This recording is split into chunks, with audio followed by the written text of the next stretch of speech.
Ayan, kumusta experience dito sa Batang Riles? Ma'am. Saya. Siyempre, pag narinig mo agad, riles ang init, Oo. ganyan.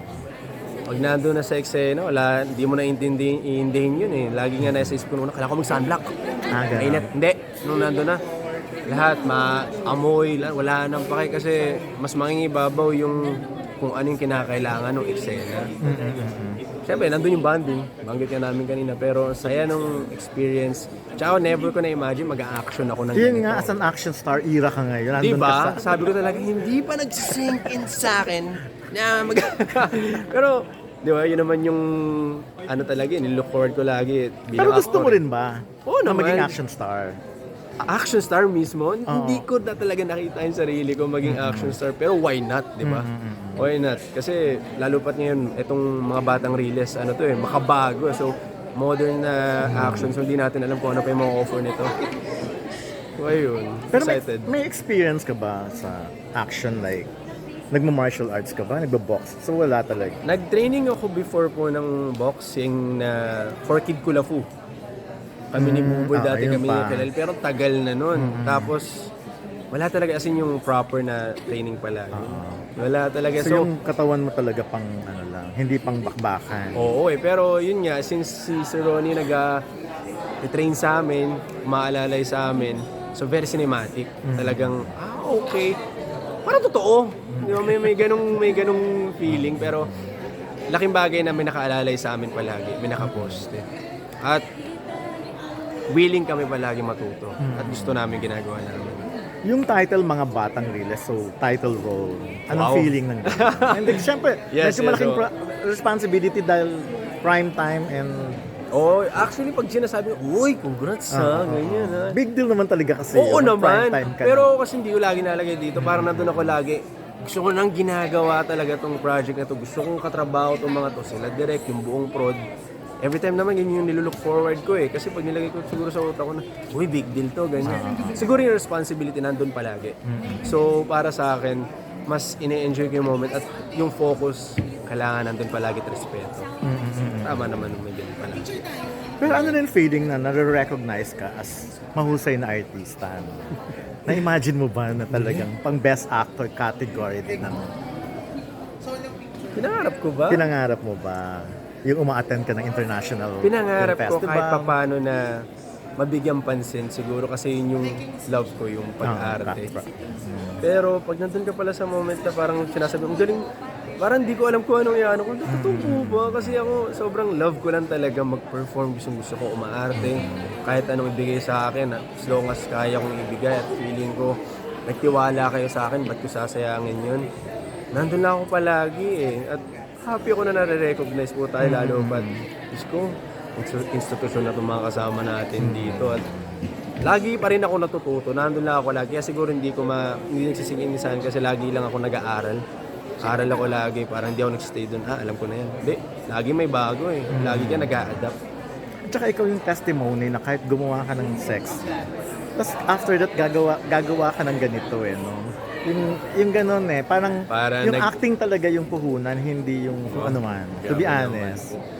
Laking bagay nun, isang ano rin yun.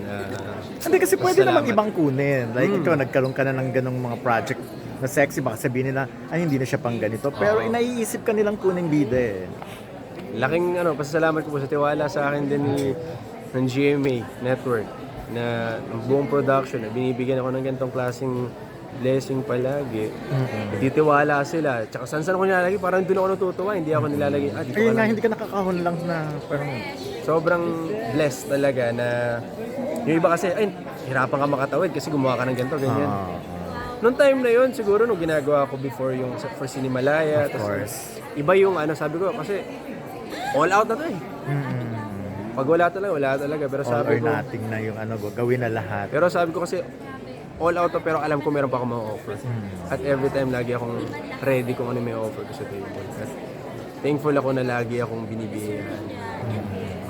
So dumating ka ba sa point na parang walang mangyayari yung career or Opo, umabot ako sa point na gano'n bago mag-pandemic, bago yung Cinemalaya, bago yung F-Boys. umabot ako sa point na parang hindi talaga ata para sa akin. Ilang years ko na rin ginagawa. Baka gusto ko na lang talaga yung minamahal ko na lang yung pag-arte, pero baka hindi talaga para sa akin, baka hindi ako mahal.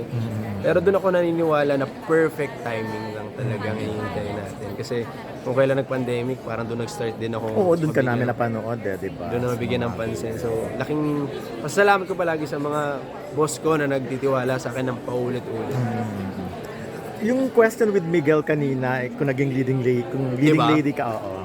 Seryoso yun, pwede kang gumawa ng BL with Miguel or goodbye BL na muna si Coco? Ako, never ako nagsabi ng goodbye BL. Kasi, kasama yan sa trabaho ko bilang aktor. Ang gampanan, ang buhay. Lahat ng casting. Oo kasi ako never akong gagraduate dyan. It's more of siguro yung timing lang kung kailan. Tama ba? Ito ba yung right timing? Ito ba yung gagawin natin? Saan ba tayo patungo? Pero ako kahit sino yan. Pero syempre, kahit sinong ibigay sa akin, i-love team sa akin, i-partner sa akin. Hindi mo ako palagi. As long as gusto ko yung material at alam ko may pinaglalaban. Why Miguel? Si Miguel, Although na-explain mo kanina pero pang lang. di ba? Ako feeling ko kasi for the longest time, kilala natin si Miguel na cutie, baby. Di ba? Parang lumalabas yung cutie. Cutie, baby. Pero ako kasi, mahusay na aktor si Miguel. Parang, sa mainstream kasi, minsan hindi, parang ito si Miguel. I know, yun nga. Pero hindi natin masabi, pagtagal, babalikan ako ni Miguel. Ginawa natin yung di ba? Sarap na nung ganyung kwentuhan minsan sa TV, sinasabi ko na banding. Game ba Ginawa siya? natin yan. Sa ngayon, feeling ko hindi. At ang Sparkle never magiging ready sa ganun. Pero darating ang oras, di natin masabi kasi nag-e-evolve ang lahat. Ako always ready lang ako kung anong pwede mangyari. At ina-enjoy ko lang yung moment kung kailan ibigay yan at perfect timing. So waiting ka lang for Miguel, na matikman si Miguel. Di ba? Nandun na kaagad. Siguro makatikim muna siya ng sapak kasi batang riles. Yun muna, makatikim muna siya ng sapak sa patitikman ko yung sapak niya. Ayan, pero na-miss mo si Elijah? Lagi. Actually, kita kami recently sa Idea First Christmas party. Kasi kita, busy ka rin, dami ginagawa. Kasi syempre, ilang years din kami na... Oo. At may fandom din kayo di ba? Diba? So, ako lahat ng, kahit noon pa, lagi ako meron pa rin connection sa lahat ng mga nakasama ko before. Kasi once na consider kitang tropa, pamilya ka sa akin, hindi ka lang katrabaho. May ganun ako lagi na. Tiwala ka sa akin. Walang kalimutan to. Walang talo-talo. So may Miles Ocampo siya, ikaw? Wala. Talaga? Wala akong Bakit? Wala kang time for love Hindi life? sa walang time. Kasi never mo namang masasabing walang time. Meron ko syempre. Oo nga. Hindi dumarating. Hindi ka naliligaw, Coco?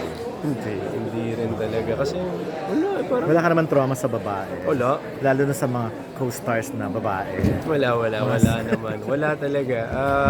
Parang lang din yan, no? Perfect timing. Hindi mo malaman minsan, baka nandiyan lang sa gilid. O kaya, baka Diyos ko, baka kung nasan pang lugar, saan lupalo pa yung babae o lalaki para sa'yo. Pero sino talagang type mo sa showbiz? Sinong type ko sa showbiz? Yung, naman, wishful thinking pero... Kasi ako hindi ko masabi kung morena o pero ngayon pag sa artista, well, syempre si Angel. Okay. Angel. Yun ang Angel Guardian, Tsaka Seryoso? love ko yan. Love ko True yan ba si yun? Angel. Pero kung... Hello po. Yun si Angel. Isa na rin yan. Type yun si Angel talaga. Pero tropa kami sa ngayon. Pero hindi Type mo pero tropa kayo? Sobrang close namin yan. Okay. Sobrang close namin ni Angel. Alam namin yung mga ginagawa Parang sa buhay. magjowa kayo. Parang magjowa yung datingan Gusto niya. Gusto niya. Hindi talaga eh. Talaga? Alam namin na Hindi, nanligaw ka ba sa kanya? Hindi. Hindi rin. Hinaharot-harot mo lang sa press con. Palabas lang pag gano'n. Hindi, yung gano'n namin kahit wala mong camera eh. Oo, hindi naman. May camera, magkalandian na tayo. Hindi, kahit walang camera. Ayan, yung kagabi nga napanood na, ang galing-galing mo. Lalo yung lahat kayo. No? Pero syempre di pa naman pwedeng i-share at ikwento. Nahirapan ka ba? Kokoy. Kasi may Eugene may Gladys, may Chong. Diba? Grabe din. Tahimik yan pero vice ka pa. Yun yung sabi ko nga kay Derek, salamat. Bigay mo sa akin yun. Pangarap ko yun.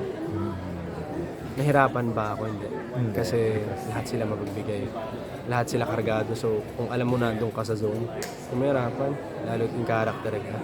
Sarap eh. Sobrang sarap sa feeling nung time na yun kasi ito yun eh.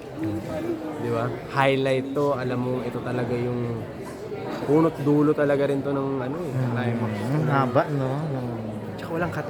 Talaga. So, parang memory, yung lines. Wala. Kasi pag in between or halimbawa sobrang taas bigla may magkamali, ulit.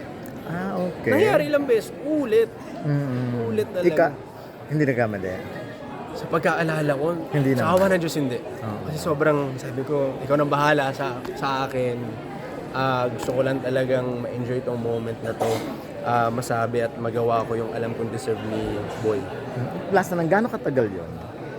Yung scene na yun, kinunan. The blocking and...